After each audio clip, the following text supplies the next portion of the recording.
जो तीसरी टाइप है ब्लड सेल्स की वो हैं प्लेटलेट्स, जिनको हम थ्रोम्बोसाइट्स भी कहते हैं। अब थ्रोम्बोसाइट्स बेसिकली वो इंटायरली सेल्स नहीं है, कुछ फ्रेगमेंट्स आप कह लें कि वो फ्रेगमेंट्स हैं लार्ज सेल्स के जो बोन मैरो में होते हैं, और उनको हम कहते हैं मेगाकैरियोसाइट्स।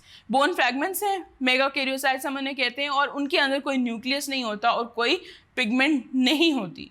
1 क्यूबिक मिलीमीटर जो है वो ब्लड का, उसके अंदर अराउंड 250,000 प्लेटलेट्स होते हैं। जो हमारे पास प्लेटलेट्स हैं उनका एवरेज लाइफ स्पैन है दैट इज़ रफली 7 to 8 days।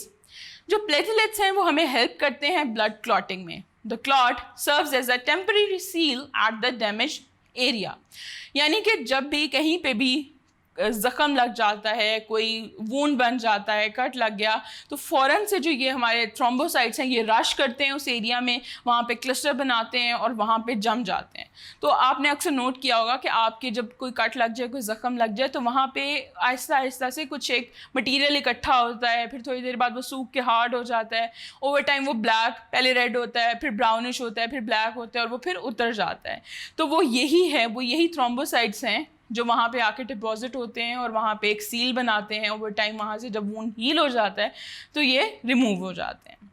तो इस तरह से ये सारे ब्लड के डिफरेंट सेल्स हैं जो हमारी बॉडी में डिफरेंट फंक्शंस परफॉर्म करते हैं, और इनके बगैर, इनके अगर नंबर में कहीं भी कोई ना कोई मसला आ जाए तो हमारी बॉडी की फंक्शनिंग पॉसिबल नहीं रहती सही तरीके से।